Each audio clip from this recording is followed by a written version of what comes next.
அடங்க மறு அத்துமீறு திமிரியெழு திருப்பி அடி என்ற முழக்கத்தை முன்வைத்து ஆண்டாண்டு காலமாக தாழ்த்தி வீழ்த்தி பிக்கப்பட்ட ஆதி தமிழ்குடி சமூகத்தை கிளர்ந்தெழுதை செய்து அமைப்பால் திரள்வோம் என்ற அரசியல் படுத்தி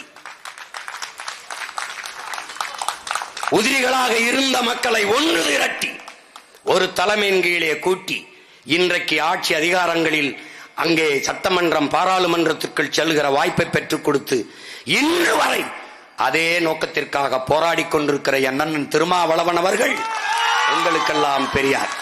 அவருக்கு வேண்டுமானால் ஐயா ஈவேரா பெரியாராக இருக்கலாம்.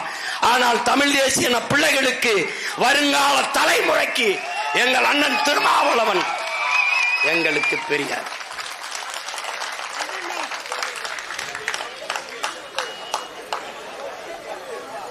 அவர் செய்கிற வேலையை திராவிடத்தில் எவனாவது ஒரு தலைவன் செய்யறான்னு சொல்லு பாப்போம், சொல்லு பாப்போம். மேல்பாதி மங்கலத்திற்கும் வேங்க வயலுக்கும் உறுதியாக நின்று ஒருவன் போராடுகிறேன் என்றால் அவர் ஊட்டிய அரசியல் உணர்வுதான், அவர் ஊட்டிய தமிழ் உணர்வுதான்.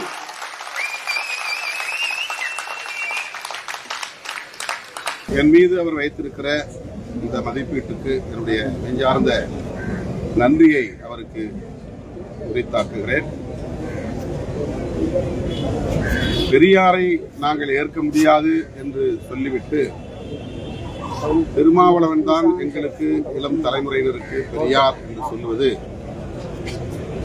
ஒரு அரசியல் அணுகுமுறையாக அல்லது அரசியல் உத்தியாகத்தான் பார்க்க வேண்டியிருக்கிறது.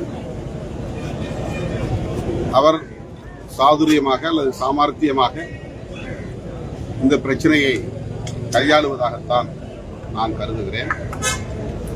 அவர் பெரியார் வழிவந்தவர், பெரியார் அரசியலை பேசியவர், பெரியார் இயக்கங்களின் மேடைகளில் அரசியல் கற்றுக்கொண்டவர், அரசியலை பேசியவர், விடுதலை சிறுத்தைகளின் மேடைகளிலும் முழங்கியவர் என்கிற அந்த உரிமையோடு நான் அவருக்கு தெரிவித்துக் கொள்ள விரும்புவது, பெரியாரின் பகைவர்கள் என்ன யுக்தியை கையாளுகிறார்களோ, பெரியாரை வீழ்த்துவதற்காக பெரியார் காலத்தில் இருந்து போராடி கொண்டிருக்கிற சக்திகள் அவர்கள் யார் என்று அவருக்கே தெரியும்.